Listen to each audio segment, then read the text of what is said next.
Bonsoir.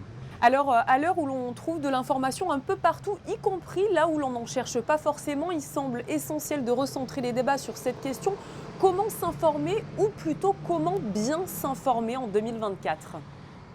Oui, on a un vrai sujet qui est qu'est-ce qu'aujourd'hui des sources d'information?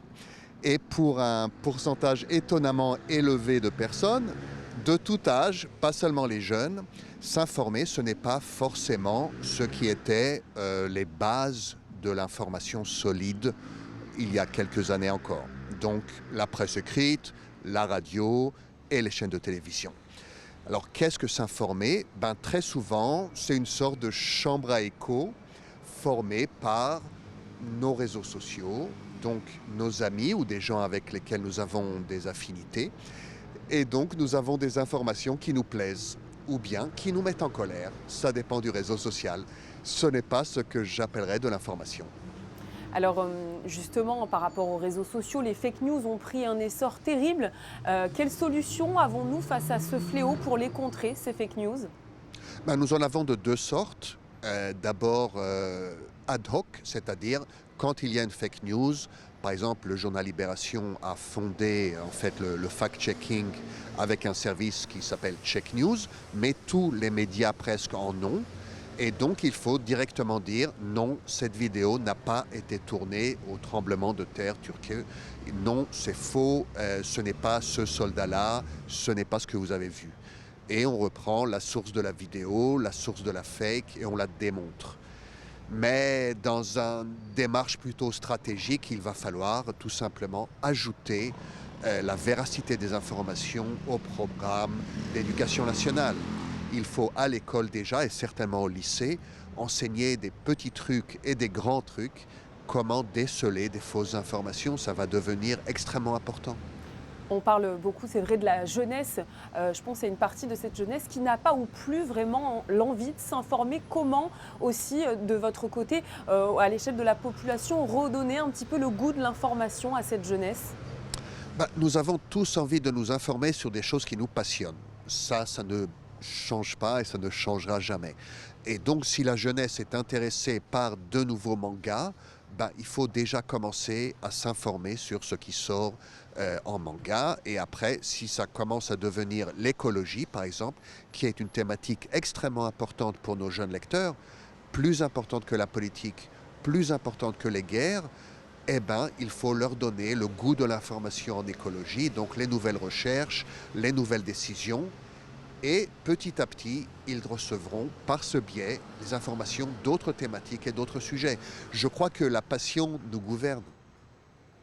D'autant que c'est vrai, les jeunes et la population française monégasque, on s'en rend peut-être pas forcément compte, mais le droit à l'information est primordial quand on pense à certains régimes politiques peut-être autoritaires où, dans ces cas-là, les gens n'ont clairement pas accès à cette information.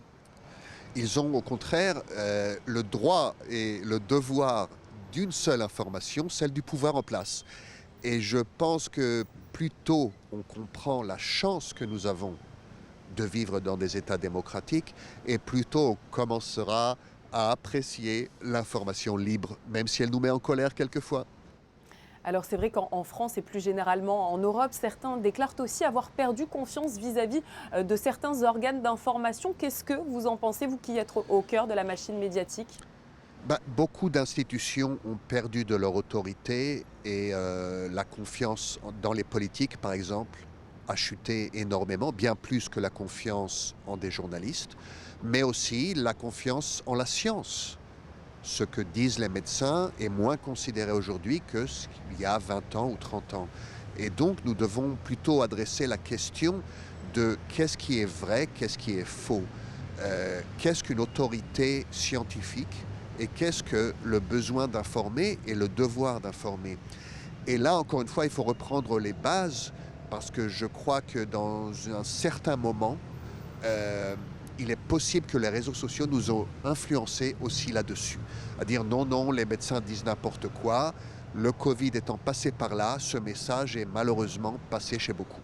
Dernière question pour vous, Dov Alphon. Vous êtes, je le rappelle, le directeur de la publication et de la rédaction du quotidien Libération. Alors l'information proposée dans un journal, c'est vrai, dépend de la ligne éditoriale de ce dernier. Et donc la même information ne sera pas traitée de la même façon, on le sait, hein.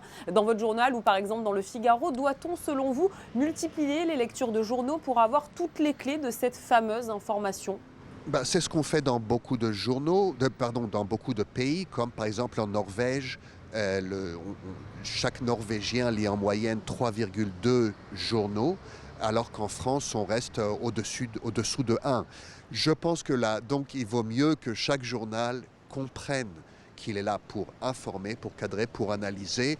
Et nous ne sommes pas dans un militantisme. Et regagner la confiance des lecteurs, ça passe aussi par ça. Merci infiniment à vous, Dov Alphon, d'avoir été Merci à présent vous. sur Monaco Info pour nous parler donc de la conférence intitulée S'informer, organisée, je le rappelle, dans le cadre des rencontres philosophiques à Monaco. Merci.